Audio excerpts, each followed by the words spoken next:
Hi friends, welcome to my channel. Today's topic of discussion is if clause based on previous question papers. Okay, if clause based ചെയ്ത് ഒരു 3 types questions നിങ്ങളോട് എക്സാമിന് ചോദിക്കാം. ഏറ്റവും important ആയിട്ടുള്ള question ആണ്. ഒരു ക്വസ്റ്റ്യൻ പേപ്പറിലും ഇഫ് ക്ലോസ് എന്ന് പറയുന്ന ക്വസ്റ്റ്യൻ ഇല്ലാതെ വന്നിട്ടില്ല. So be very serious while studying if close. If you eat too much dash, complete the sentence. And the second one is if we in bracket have time, we in bracket visit you.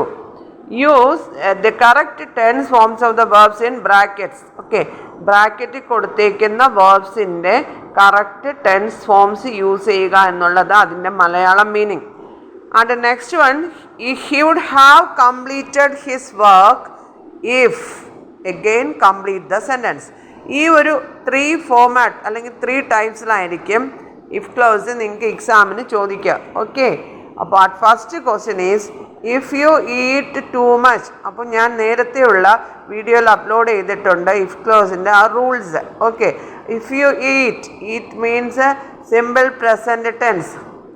If ക്ലോസിൽ simple present tense ആണെങ്കിൽ main ക്ലോസിൽ will plus V1 വരണം, അല്ലെങ്കിൽ can no ഷോളോ may plus V1 ആവാം. Okay, അപ്പോൾ if you eat too much, അപ്പോൾ നമ്മൾ എന്തായിരിക്കണം? If you eat too much അല്ലേ, നിങ്ങൾ വളരെയധികം ഈറ്റ് ചെയ്യുകയാണെങ്കിൽ യു വിൽ ഗെറ്റ് ഫാറ്റ് അല്ലേ, നിങ്ങൾ എന്തായിട്ട് മാറും? ഫാറ്റായിട്ട് മാറും. അല്ലെങ്കിൽ യു വിൽ ഗെയിൻ വെയ്റ്റ്, നിങ്ങൾക്ക് വെയ്റ്റ് ഗെയിൻ ചെയ്യാൻ പറ്റും അല്ലേ. അപ്പം will plus V1 means gain, അല്ലെങ്കിൽ will plus V1 will plus get. Okay, അപ്പോൾ അതായിരിക്കണം അതിൻ്റെ കറക്റ്റ്. പിന്നെ ഈ ഇഫ് ക്ലോസ് എഴുതുമ്പോൾ കുറച്ച് സെൻസിബിൾ ആയിട്ടും കൂടെ എഴുതുക. If you eat too much, നിങ്ങൾ നല്ലവണ്ണം ഈറ്റ് ചെയ്യുകയാണെങ്കിൽ ഹി വിൽ ഗെറ്റ് ഫാറ്റ് എന്ന് എഴുതാൻ പാടില്ല, കാരണം അത് സെൻസിബിൾ അല്ല ആൻസർ. അപ്പോൾ answer must be sensible and at the same time grammar. അതായത് ഇഫ് ക്ലോസിൽ സിമ്പിൾ പ്രസൻറ്റ് ആണെങ്കിൽ മെയിൻ ക്ലോസിൽ വിൽ പ്ലസ് V1 ഉണ്ടാവണം. ആ ഒരു പോർഷനും കൂടെ കംപ്ലീറ്റ് ആയാൽ ഇഫ് ക്ലോസ് ഓക്കെ ആണ്. Next is if we have time we visit you. Use the correct tense forms of the verbs in brackets. If we, അപ്പോൾ നമ്മൾക്ക് അതിങ്ങനെ വേണമെങ്കിലും മാറ്റി എഴുതാം. സെൻസിബിൾ ആയിരിക്കണം, ഗ്രാമർ അതായത് ടെൻസ് ഫോംസ് കറക്റ്റ് ആയിരിക്കണം. നമ്മൾ ഓൾറെഡി പഠിച്ചു ഇഫ് വി ഹാവ് ടൈം, അതായത് നമുക്ക് ടൈം ഉണ്ടായിരുന്നുവെങ്കിൽ എന്ന് ആക്കുമ്പോൾ ഇഫ് വി ഹാഡ് ടൈം ആയിട്ട് മാറും. If we had time. അപ്പോൾ ഇഫ് ക്ലോസിൽ ഹാഡ് എന്ന് പറഞ്ഞാൽ അത് V2 സിമ്പിൾ പാസ്റ്റ്. ഇഫ് ക്ലോസിൽ സിമ്പിൾ പാസ്റ്റ് ആണെങ്കിൽ മെയിൻ ക്ലോസിൽ എന്ത് വരണം? Would plus V1. If we had time we would visit you. Okay, clear ആണല്ലോ അല്ലേ? Next is he would have completed his work if. Complete the sentence. Okay, അപ്പോൾ he would have completed his work.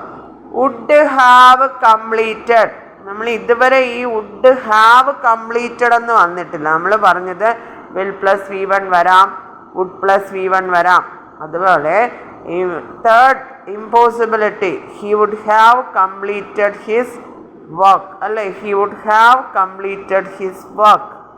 അപ്പോൾ would have V3 main ക്ലോസിൽ വരണമെങ്കിൽ if ക്ലോസിൽ past perfect ആയിരിക്കണം. If ക്ലോസിൽ എന്തായിരിക്കണം? പാസ്റ്റ് പെർഫെക്റ്റ് ആയിരിക്കണം. അപ്പോൾ നമുക്ക് ഇഫ് കഴിഞ്ഞിട്ട് എന്താ എഴുതണം? ഹാഡ് പ്ലസ് V3 എഴുതണം. അപ്പോൾ നമ്മൾ എന്താ എഴുതാം? If he would have completed his work if you had helped him. അപ്പോൾ ഹാഡ് പ്ലസ് V3 ആയല്ലോ. ഹാഡ് പ്ലസ് V3 എന്ന് പറഞ്ഞാൽ അതെന്താണ്? പാസ്റ്റ് പെർഫെക്റ്റ് ആണ്. ഇഫ് ക്ലോസിൽ പാസ്റ്റ് പെർഫെക്റ്റ് ആണെങ്കിൽ മെയിൻ ക്ലോസിൽ വുഡ് ഹാവ് V3 വരണം. അത് നമുക്ക് റിവേഴ്സ് ഓർഡറിലും എക്സാമിന് ചോദിക്കാം. എപ്പോഴും ഇഫ് തന്നെ ഫസ്റ്റ് വരണമെന്നില്ല. അതൊന്ന് നിങ്ങളൊന്ന് keep concentrate on it. Okay, അപ്പോൾ he would have completed his work if you had helped him. ഇത് ഒരു 3 സെൻറ്റൻസസ് നിങ്ങൾ ക്ലിയർ ആയിട്ട് നോക്കിക്കഴിഞ്ഞാൽ ഏത് സെൻറ്റൻസും ഇഫ് ക്ലോസ് ബേസ് ചെയ്ത് വരുന്ന ഏത് സെൻറ്റൻസും നിങ്ങൾക്ക് ഈസി ആയിട്ട് അറ്റൻഡ് ചെയ്യാൻ പറ്റും. നിങ്ങൾ 2-3 ടൈംസ് ഈ ഒരു വീഡിയോ ഇങ്ങനെ റിപ്പീറ്റ് ചെയ്ത് കേൾക്കുക. Okay, thank you very much for watching my video.